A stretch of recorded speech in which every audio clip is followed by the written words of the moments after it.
So if you're an apprentice, if you're thinking about becoming one, or if you're on the fence of whether you even want to continue in the trades anymore, this video is for you. The common take right now sounds something like this. The trades are desperate for people, you'll make great money, college is a waste, and anyone can do this work. And while some of those takes are very true, it's also just a narrative. So here's the part that most people don't want to say out loud or don't know because they're recruiters rather than truth sellers. The trades aren't for everyone, and you don't want to choose them for the wrong reasons. So in this video, I'm going to break down 3 things that you need to, or you should, or will be helpful for you to understand before you ever step onto the job site. Now, if you're already involved in the trades and you're already having an apprenticeship going and you're feeling like maybe it's not worth it to continue, I think these will also help you out. This isn't hype. I'm not here to do a motivational speech. I just want to add some clarity to what the truth is. So if you want to get this right, the trades can be a very solid career. And if you get them wrong, you're going to make things a lot harder on yourself than they need to be. Just for quick context, I want you to know where I'm coming from.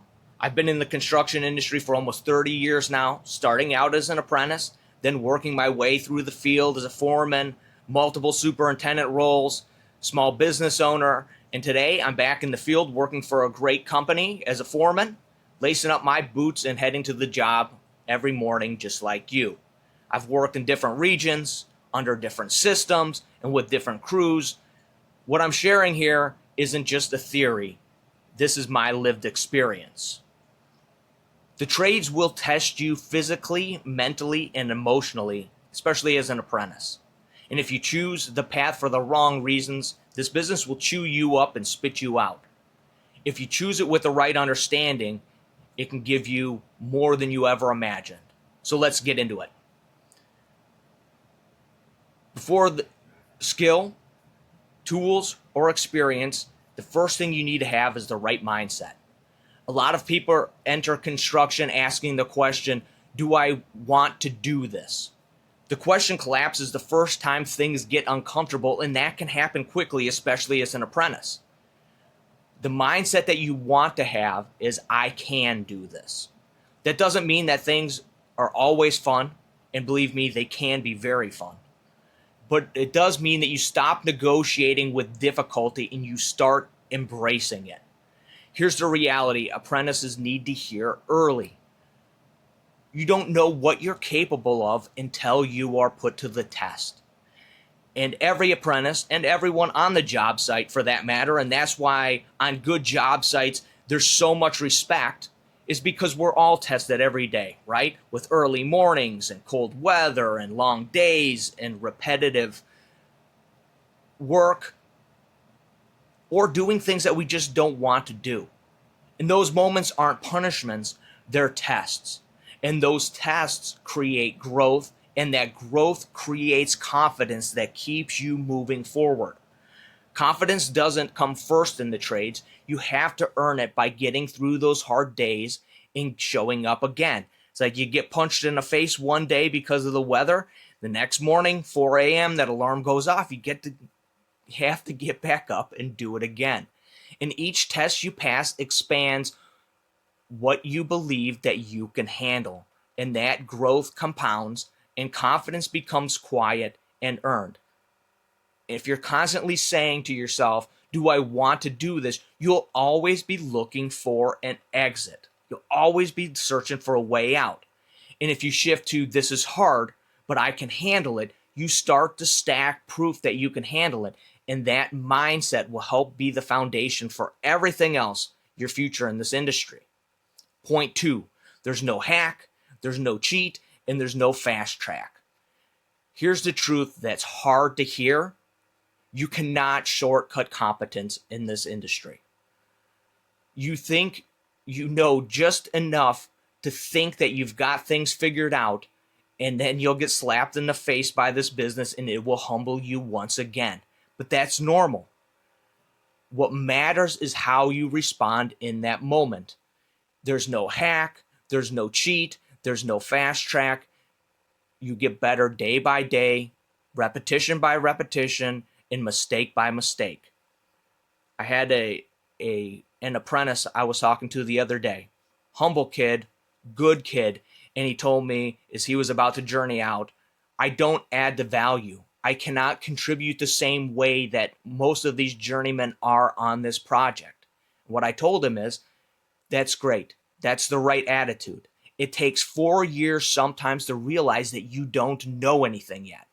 But that's okay. You can build off of that. You must be open to correction and criticism of your work without taking offense and without letting your feelings get hurt. I joke all the time, but it's very true. You need to leave your feelings at home, and if you forget to leave them at home, just drop them at the front gate. They'll be there when you leave. Correction isn't attack. Criticism isn't always disrespect. It's information. And if someone takes the time to correct your work, it means they care enough to help you get better. When the journeymen go silent, you probably have a problem. But this only works if you can honestly evaluate what's being said to you, decide if it's valid, and act on it. Growth doesn't come out of defending yourself. It comes from adjusting your work. Apprentices who struggle long-term aren't incapable. Often they're just very defensive. Real confidence doesn't come from being right. It comes from being coachable and stacking those wins. Point 3, can you become part of the team? One of the hardest lessons for apprentices to learn is this. Construction crews, it's not necessarily the hardest lesson, but sometimes the most surprising thing to apprentices. Construction crews are made up of all kinds of people. Different backgrounds, different struggles, different religions, different views, different personalities. You don't need to change who you are. You don't need to hide your identity or pretend to be someone else. But what you cannot allow is that your differences prevent you from becoming a contributing member of the team. In the end, you are going to be judged by what you contribute. The real question foremen are asking is simple. Can you become part of the team and help the crew move forward? Becoming part of that team means showing up prepared, working steadily, paying attention, and supporting the people around you. It means being able to work with people who are nothing like you and still add value. The job site is honest. The crew quickly knows who helps, they know who they can rely on, and the crew knows who contributes. Now here's another part that apprentices usually aren't ready for. Part of becoming accepted on the crew, whether people like it or not, is being tested socially, not just technically. And that's where teasing and hazing come in. In its proper form, hazing isn't about cruelty. It's about testing how you can handle discomfort. Getting a nickname you probably don't like, being sent to go look for a board stretcher or toenails or laser fluid. These moments aren't meant to break you or hurt you. They're meant to see if you can laugh at yourself, if you can take a joke and still remain steady. Because the trades are hard and crews need to know if you can handle small adversity before the real pressure hits. And here's the other part of that. It's not just that they're picking on you as an apprentice. Us journeymen and foremen give it to one another all the time. The real difference isn't how you're being treated. The difference is that the experienced tradesmen learn to leave their feelings at home.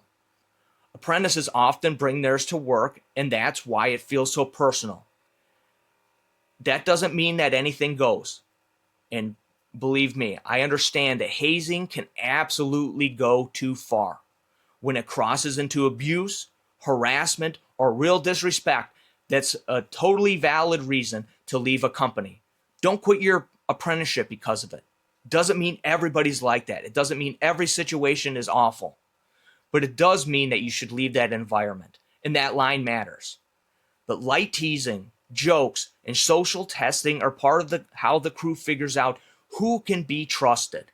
If you can contribute, work with people different from you, take correction, and handle some discomfort without letting your feelings run the day, you will earn your place. And that's how you move from being a new apprentice to being a part of that team. And that's how teams are built in the trade. Quick pause. If you find this video helpful, please subscribe to the channel and like the video. Drop your questions or your experiences in the comments below, especially your questions. Those questions are what's going to drive future episodes. And if you want to support this channel, you can check out retrocraft.us, where I got some cool t-shirts, and I'll be adding new merch in the future too to help support the channel. All right, let's get back to it.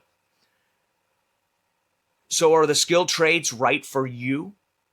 If you're willing to embrace challenge, accept the process, earn your confidence, and become a contributing member of the team, if that sounds like something that you want to test yourself against, the trades might be exactly where you belong. And what I would say also is, come on out and test yourself against this industry. We have big shoes to fill in this industry. There's definitely a need to get competent, smart, new, fresh blood into this industry.